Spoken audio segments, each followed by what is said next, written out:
Gave so many hints, no one could guess it in the chat. I gave every hint in the book. I said it was commentated by DJ Wheat in Day 9. I said it was from 2010. I said it was an EU. It didn't feature Naniwa, but it is time, guys. It is time for the #1 spot in the countdown. A lot of y'all have been waiting for this, and I'm so excited to present this to you. I literally, don't ask me how I came across it. Don't ask me how I found it, but I did, and I'm excited. So I'm not even going to say who it's between. I just want y'all to watch this VOD and check it out. Train continuing. Jinro started things off nicely, and now we're going to have Nazgul going up against EG Idra. And a lot of people are very excited for this matchup. There they are right now, gearing up for battle. Wow. I mean, wow. My heart is actually pounding, and I don't think it's my excessive consumption of caffeine this time. I don't think it is. I mean, that was a 42-minute-long battle on Desert Oasis. I see that game and I say this is the way that RTSs should be played. You want to know what multitasking means? Well, it's hard to observe that game, let alone play it, and all those brilliantly placed storms. I mean, I cannot emphasize enough how stellar both of those players are. And not only that, but the way that Jinro is handling those storms. Like, yes, he had a giant ball of bio units, but just putting 6 units out front, doing the damage, taking the storm, wasting that energy away. It was just really, really phenomenal. I thought that the QXC send match was good, and then, of course, one comes in and says, I'll take that #1 position for best game we've seen so far. Thank you very much. You know, what's so funny to me about this is that people tend to start seeing lots of patterns and repetitions in players, and they'll see things like, oh yeah, big Marine Marauder forces, that's the norm in Terran vs. Protoss. That's the usual, standard, typical thing. And then any deviation from that, people consider like trash, you know, like if I decided to just go, you know, mass Reaper or something like that, they would laugh and say, ha ha ha, you're just trying to rub it in his face. But Jinro getting the triple nuke play. Wow. And brilliantly using it to just chip farther and farther forward in those expansions. Rarely ever do you see someone get an unorthodox unit, or I guess, yeah, I'll call a nuke a unit, getting an unorthodox unit like a nuke, and using it correctly as you can see. It was amazing to see that happen. It's proof yet again that it doesn't have to be something that must get, you know, a ton of damage done or must kill a ridiculous amount of units. We've seen these better players actually use it more to gain a better advantage, whether that be defensively, like we saw TLO do it before, or whether that be offensively, like we just saw Jinro use it on Desert Oasis. Very, very cool, or almost defensively as Torch did when his Ghost was at 5 health and the Baneling was coming in. The best failed nuke ever. Oh, that was just awesome. And here we go, guys. We're loading up the first game of EG Idra versus Liquid Nazgul.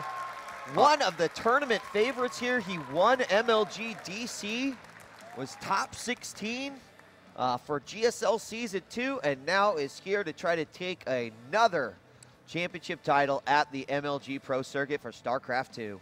Now, people tend to think of Nazgul as the sentient, omnipotent force that rules over the land of Team Liquid. But as a matter of fact, Nazgul, for any of you who have not had his history lesson, did go to Korea for many years, way back in the 2003-2005 era, one of the first ever professional gamers in South Korea, played as Protoss back then, one of the few left-handed players to even participate in one of the Challenge League tournaments. And every time he would take a long break from practicing, he would come back and 2 weeks later be beating the top Korean pros. An absolutely amazing RTS mind, known for playing surprisingly slow, but apparently in StarCraft 2 his APM has managed to work its way up to 188, as we see right here, and we haven't seen him much in StarCraft 2 since the beta, but he is a force to be reckoned with when he has had the practice. And of course, EG Idra doesn't need that much of an introduction from Team Evil Geniuses, won the last MLG event. Certainly a player who has been a heavily favored and a fan favorite as a foreigner representing the United States and representing the foreign StarCraft 2 community as well. Of course, more and more players adding themselves to that roster, that increasing roster, and we do actually see the pool going down before the hatch here for Idra. Looks like Idra has had enough cannon rushes. He doesn't want to even think about it and is going to throw down the pool right away. Meanwhile, Nazgul doing the very usual gateway gas, but interestingly enough, not blocking his ramp in any regard. Almost always you see players beginning to shut that off.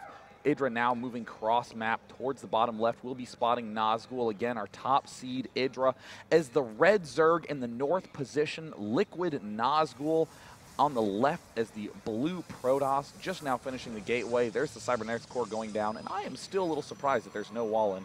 And Idra's going to go in and get a good look at what's going on in Liquid Nazgul's base. Drone comes in, slips through these probes over here, sees the gas, sees the second gas, and of course sees the Psycore going down as well. No unit coming out of that gateway. There's a pylon at the ramp, so we'll see how that is going to develop out, but still no units coming out here. Both players skirting by with as minimal offensive units as they possibly can.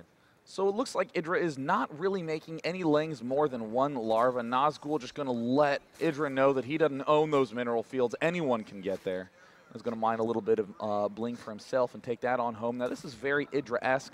I'm just going to make 2 lings all game long, and I'm going to power drones until I'm blue in the face, even though, of course, he is the red-seeded player.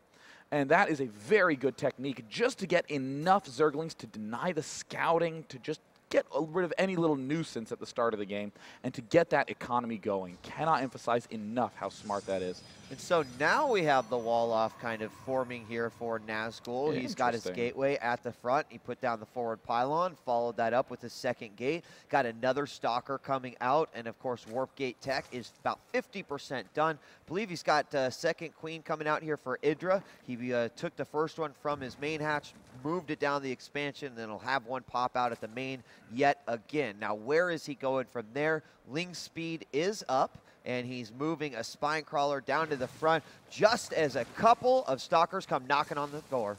Very nice timing here by Idra getting that spine crawler up, but also very nice timing by Nazgul moving forward with a little bit unusual set of units, 2 stalkers. They are extremely fast, so he's going to try to micro them to the best of his ability. And what do we see back in the base? We even see a Twilight Council going down, so it looks like a large blink play incoming by Liquid Nazgul. He loves controlling those blink stalkers oh so well. Idra now throwing down a Roach Warren, and because of these close positions is feeling a little bit cramped right from the get-go. Yeah, Roach Warren is about 50% as well. That'll be coming up here very, very soon. In the meanwhile, more drones. Blink just started. Speed's at 70%. Getting his overlords out and just kind of getting ready to build that army. This is the point where Zerg wants to put forward, you know, that army is, because you can see that the Protoss is ready to do just that. And see, little things that Nazgul does makes him such a strong player. Walling himself in with pylons, because obviously he can blink out, but then hiding a probe down here for when he's ready to expand. Doesn't want to have to worry about destroying one of his own pylons at that phase, and even hiding some stalkers. Very smart. At the same time, we see Idra poking up to the high ground, probably going to be a little bit surprised. And in the unit production, ooh, I think Idra knows what's up. He is making a lot of units. We see roaches and Zerglings coming out instead of drones. Yeah, exactly. It's 2 more, a bunch of Zerglings coming out as well. We do not have any Lair going down in. I think he's just going to go ahead and continue to get the units out. There we go. Lair is popping just right now.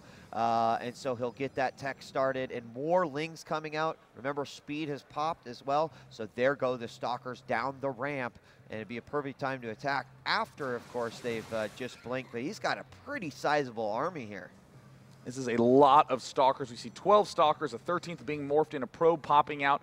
Again, to do some forward pyloning. There it's getting ready to go down. Idra rearranging that spine crawler. Does take a while to burrow, though, and the roaches are now beginning to advance forward, but there's a lot of Lings en route for Idra. He has a good mix of roaches and those Lings, and this one spine crawler is really putting a damper on Nazgul's aggression. Yeah, he wants to move forward. He's got to be careful with that. Those spine crawlers do a ridiculous amount of damage to those stalkers. Of course, nice blink micro. As soon as that as soon as the shield of the stalker starts to move back, he, of course, blinks them back. And look at the numbers growing here. Lings are going to go in, try to go for the surround, but put themselves in the corner. Great positioning. And I don't know if Nazgul's going to have enough room to micro. He definitely isn't taking hits from that many angles. But look at him just carefully microing around these stalkers one at a time in cramped circumstances and somehow manages to come out on top. That is the pro gamer micro Nazgul is known for. Now beginning to do damage to this spine crawler. It is going to be able to fall down, and we see nothing but Zerglings getting made by Idra. He is trying to get into somewhat of a good position, but look at this. He is going to just slice micro all these weakened stalkers to the back, doing insane amounts of damage. But this is somewhat of an all-in by Nazgul. Idra is not out yet. No, he's got a lot more Lings coming. Here come a few more down the ramp and a few roaches as well. He's going to try to continue to get the surround. However, Nazgul continuing to reinforce this army and also blinking back all of those herd stalkers, doing a phenomenal job here as the roaches do get taken out there one by one. He's still got a few left, now going after the queen and the drones there. Oh, the queen falls, and at the same time he's continuing to blink back. I don't think he's lost a stalker in quite some time. There's one of his first losses, but now the drones are coming into the fight. Nazgul, having stunning micro, takes the win. Nazgul with an amazing feat right there. Idra, who has a reputation for being all-in proof, managing to get all-in.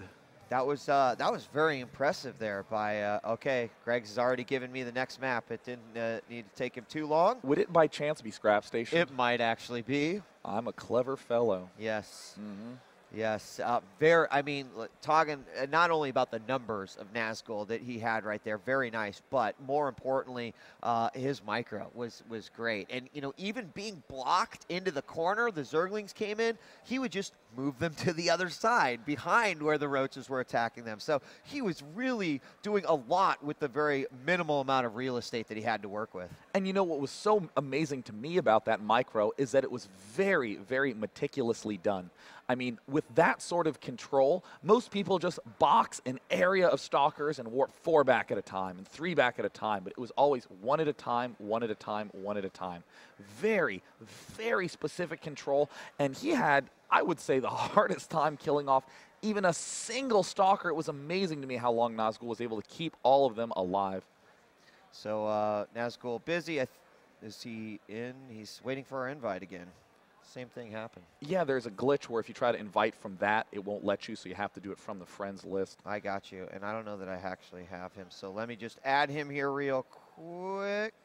Now, Scrap Station is going to be a real test of Nazgul's late game. He's even been doing a lot of blink antics from the early stages of the gameplay in the beta, and it works on one base versus one base, maybe on Temple if he could get it up on the high ground or something like that, or in these positions on Metalopolis, but on Scrap Station, it's almost guaranteed to be a long term, so Nazgul's going to need to have a very evolved plan. All right, looks like both players are ready. Let's do this. Scrap Station, map number 2. Could we have a epic upset here? That would be Idra sent down to the losers bracket? Insane upset. And look at Nazgul. He's left-handed, one of the only left-handed players at this tournament. I think that he would win the left-handed league hands down. That's pretty mind-blowing because that means, now, does Nazgul play grid? I don't know. I did find out TLO does indeed play grid, so I'm curious because it's like anti-home row. You're on the opposite side the way that he, you know, so. Wow. Either way, Nazgul well known for holding down with his bossness from the Netherlands. E.g. Idra spawning in the top position as the red Zerg on his favorite map, Scrap Station. And we have Liquid Nazgul on the right as the blue Protoss. Now, don't forget what happened at MLG DC. Kiwikaki busted out with a similarly flairful strategy, doing the Immortal drop plus Mass Zealot warp in that took Idra by surprise and dominated him on that Zerg-favored Blistering Sands. But then Idra whipped right back around and took the series 2-1 convincingly. So I would not be surprised if Idra would do the same here. Now, if I recall, Idra was on the opposite side when that happened, and that strat was actually even more effective because there's a lot more room on the lower side, from the side where he warped in and was able to push forward, versus over here where Idra is. And we've talked about this many times where if you're going to be Zerg on this map, you're going to have, you're going to be comfortable. But if you also get that top position, there's a few other advantages that you get. So, I mean, there's a lot less vision for him that Idra doesn't see for him to work with here. Just excited to see what will happen. Nazgul so far showing that he has got the skill to do exactly what he wants to do, take another game away from Idra. But as we know, Idra, he's probably looking to close this out.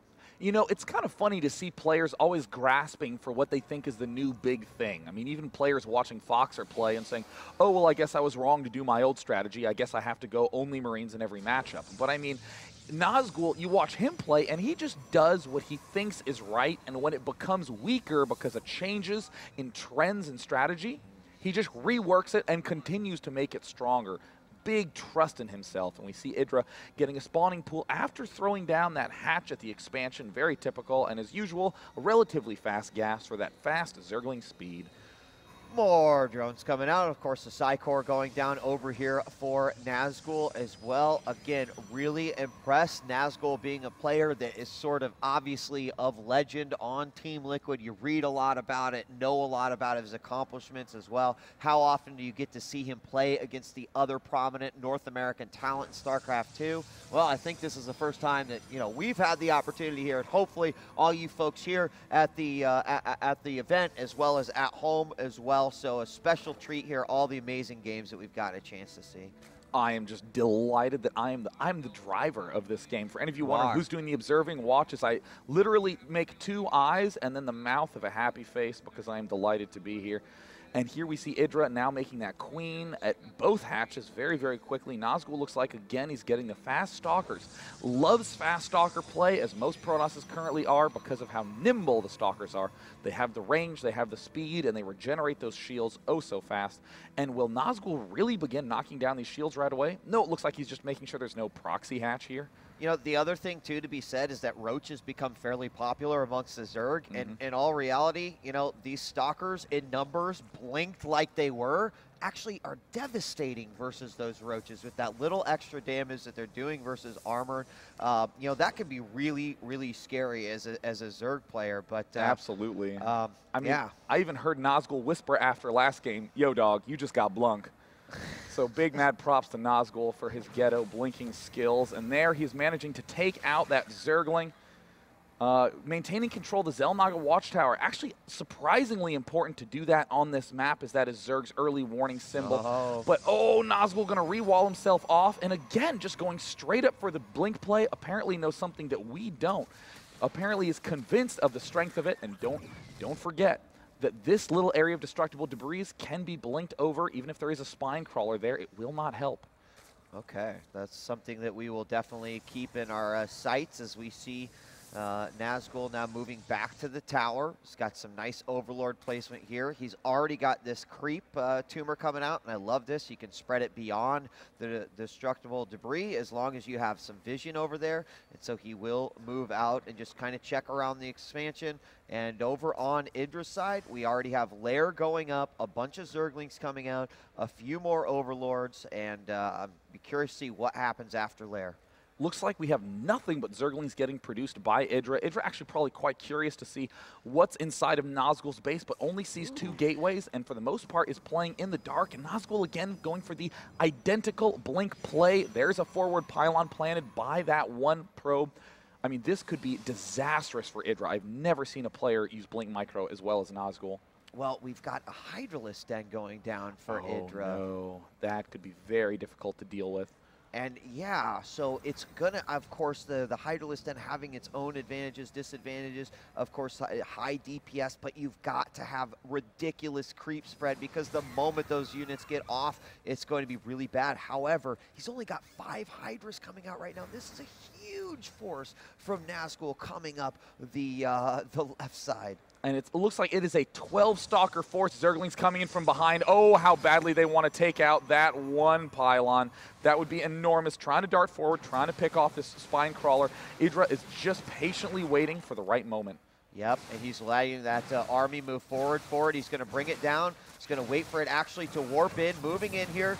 Hydras are now plucking away. No room really to blink. No vision past those rocks. Zergling's doing a good job. More Hydras coming in to reinforce, and he will take these numbers down. Oh my goodness, Idra, the anti-cheese, showing his resilience in style, getting those Hydras out at the last second, not even getting the range upgrade, just getting those Hydras immediately, churning out more and Zerglings. And now the question is, does Nazgul have any reasonable follow-up?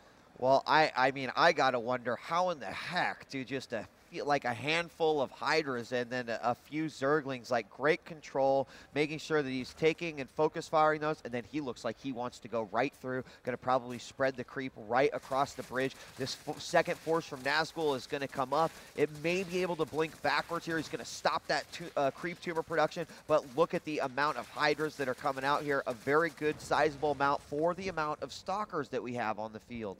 And I mean, Idra just sprinting back here. There's almost nothing you can do with Blink Stalkers when you are on creep, as the units are so fast. Stalkers, though they are quite nimble, are not nearly as fast as Zerg units on creep. And there go down the first layer of destructible rocks. Idra even almost has range for those Hydras. He's going to patiently wait, and Nazgul, oh no, realizing that the rocks are down, is going to try to do as best a micro as he can, but there's the mass blink and retreat, and Idra is going to pull back and do the straight-up bust at the front door. Yeah, he couldn't get his creep tumors down beyond that little choke that leads to the third, so he's like, that's fine, I can take it right through the middle. He's already broken the rock, but again, now he's off that creep. In come a lot of Lings, and he will, oh my gosh, he's actually going to be in between Nazgul's army and the front door of the space. He's got to pull those Lings back. He lets them through, and then the Hydras will go and do their damage. I think that this may be exactly what Idra needed. Here comes some more Lings from the back. Oh my goodness, Stalkers just don't do damage quickly enough, and there's the good game.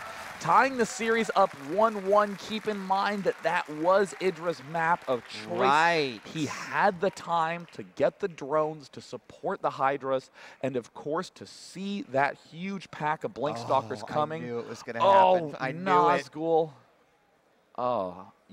Word I'm not allowed to say on stream. He has chosen Kulas Ravine. Oh my goodness. EG fighting. There's Sir Scoots. Of course, he is the #1 cheerleader for Team EG. Has pictures of all of them lining his walls, the large blown-up posters he printed off at Kinko's. All right, I'm adding our players to, of course, the game. You have joined yourself. You're so quick and good with that. And then, of course, let me get Liquid Nazgul in here as well.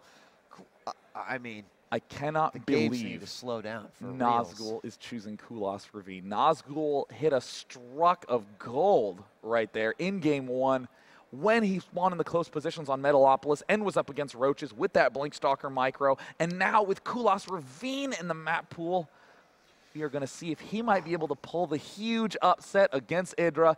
Give a cheer for EG Idra and Liquid Nazgul, who are duking it out for just winners round 3, but there's a lot on the line because Idra, if he lost to Nazgul, that would be huge. Huge. And these games have just been sick. Let's take a look at the positions here. In the lower position, 5 o'clock as the Red Zerg, we have Evil Geniuses. Idra, also the winner of the last MLG competition in DC. Up in that 2 o'clock position in the northeast, the Blue Protoss, Liquid Nazgul, who showed an amazing display of Blink Micro in game number 1, completely shutting down Idra. And now game number 2 went to Idra, and here we are in the deciding game. One of these players is going to be dropped down. Regardless, it's going to be scary for whoever's waiting down there to find out who they're going to be playing, as either Idra or Nazgul will be a force to be reckoned with. Absolutely. It's kind of crazy how many absurd players in a row we've gotten to see play it out, and the games are only going to get better from here on out. I actually refuse to leave this seat. I want to cast all of them. And Nazgul looks like he's queuing up a lot of probes, going for apparently a very economically oriented build. Not going to do any of the early zealot pressure that he was famous for in the early days of the beta. Idra, I think, is going to have a lot of a struggle at the outset of the game as there are so many cliffs to worry about. But the one thing to note, with that range boost on the roaches, it's much easier for Zerg to just defend the natural and a lot harder for Protoss to defend his natural. We're going to have 14 pool going down for Idra. We've got the first gateway as well being dropped there for Nazgul as he's putting it at the choke. And gas going down as well. First gas here for Nazgul. Drone going out for Idra. I believe this is a scouting drone. Not going to drop that hatchery quite yet. You know, Idra not necessarily feeling so safe with that 15 hatch. And, you know, on a map like this, unknown, there you go. His Overlord's about to get over there, but he's still got a scout with this drone, going to send him all the way over to the other side. Now, if you're Idra and this Overlord hits it and you see it, what are you thinking about these positions? Immediately you feel very tense in Idra's position. You don't have a lot of time to think. It's going to feel the exact opposite of Scrap Station and honestly a lot similar to that first game on Metalopolis. Now Idra is not going to reveal this Overlord. He's going to keep it hidden as long as possible, so that way Nazgul will have to do the roundabout scout. 2 lings coming out right now for Idra. Oh, he is actually just going to make 4 lings right off the bat and send them directly towards Nazgul's base as Nazgul is waiting so long. Oh, if Nazgul loses to 4 lings, that would be a very, very tough way to go out. He at least does have 2 pylons up here. Would take a while for 4 lings to chop down these 2 pylons. Going to be chrono boosting a stalker to come out, but that's exactly, maybe he's like, forget about the pylons. I'm going in after the probes, and that's exactly what he's going to do. He's going to immediately bring 6 back. He does stop the mining of that, and is going to try to get in there. We're going to, any moment that stalker is going to pop. These lings are going to have another issue to deal with. Try to take that probe who's on the gas. He still manages to save that one. Great micro as he sends him through the units to pick up those minerals and saves that guy. And these lings, you know, while they looked like they may have been very, very dangerous, so far Nazgul's handled this nicely. It looks like Nazgul has literally lost 0 units and is now starting to slowly clean up that Zergling count. Target firing the weakened ones, only losing 1 probe. That's actually phenomenal. Nazgul micro right there, but I think the damage has been dealt. Nazgul was not mining for a pretty significant length of time and might be over-controlling a little bit of those probes there. He's just very far behind on minerals as Idra is pretty comfortably just macroing up and getting a Roach Warren. Yep, gave him the opportunity to drop that hatchery in the middle of all that action, and of course that probe does come in, sees what's going on. Got the Roach Warren going down. Not really sure, did he actually see the, I don't know how much information that drone got here as I take a look at the vision, and nope, he didn't get that far into the base, so. I mean, really, if you're Nazgul, you know that your early timing push that involves all those Blink Stalkers relies on speed, and if anything gets in the way of it, you immediately start to feel like the game has already been lost.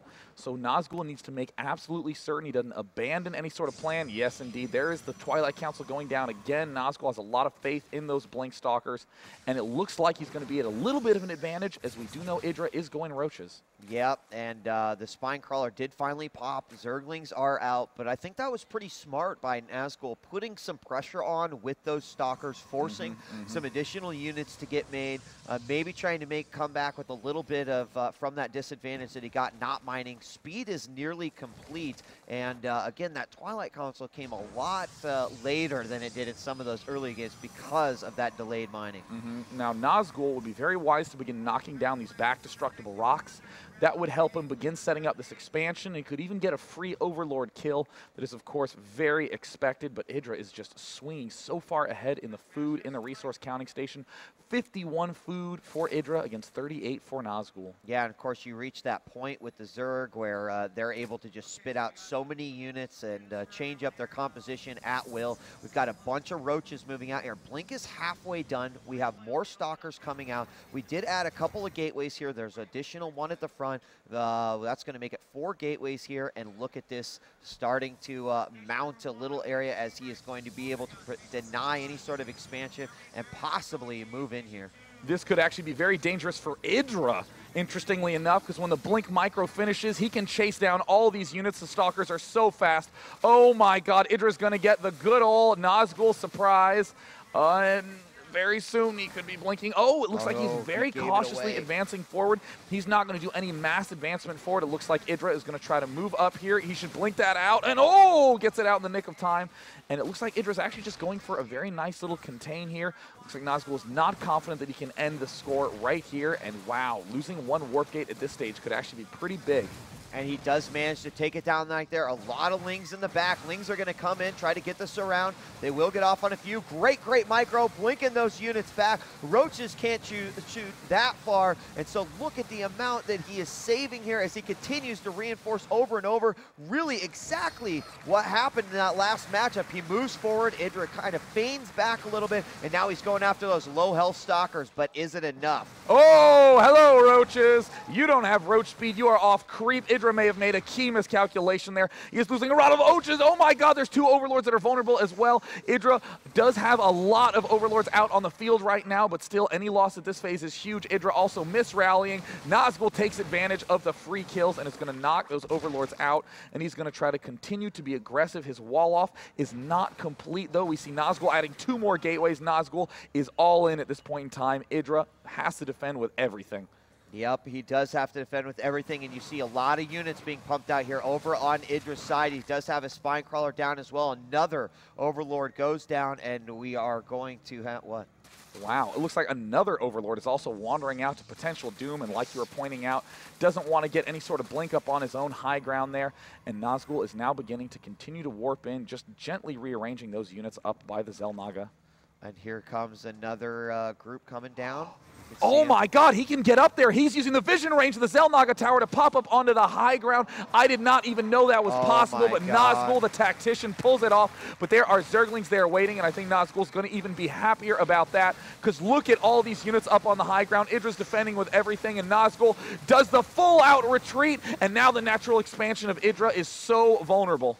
Yes, and they are going to be able to move in through here. Roaches, drones are getting picked off. Smartly, he goes ahead and moves those to an area where they cannot be taken out. But here come those stalkers now, and in comes the army of Idra. He is continuing to reinforce with more Lings and more Roaches. If he had Roach speed right now, it could make a huge difference. But of course, not even. His lair is just now started, only 30% done, and he does manage to push it back. Now, Nazgul did make a little miscalculation. He did blink back every single one of those Stalkers, so that is why the aggression stopped. At this point, we see some more Stalkers heading to the high ground, and there's some more tasty Overlords, and Idra is not actually mining at his natural expansion. Nazgul is looking for any good angle he can. There's a few Zerglings that poked at the front, but Nazgul had some Stalkers back for the defense, and it looks like the huge push from Nazgul. Idra tries to ride out to meet the Stalkers. He's going to kill this pylon off, but the back door is completely wide open, and Idra's forces are split in half. Idra needed those together. Nazgul actually has a strong chance of being able to crush these forces at the front, and there's the good game! Wow! Nazgul knocking Idra into the loser's bracket. A stunning result, and there is the handshake. Idra in the loser's bracket in winners round. There it is, and that a lot of people say that was the last GG that Idra ever typed on a game. No, I'm just kidding. So that was your #1 series there, Nazgul versus Idra. I hope you guys enjoyed it. Very fun top 10. And again, if you missed any of it, guess what? A rebroadcast is happening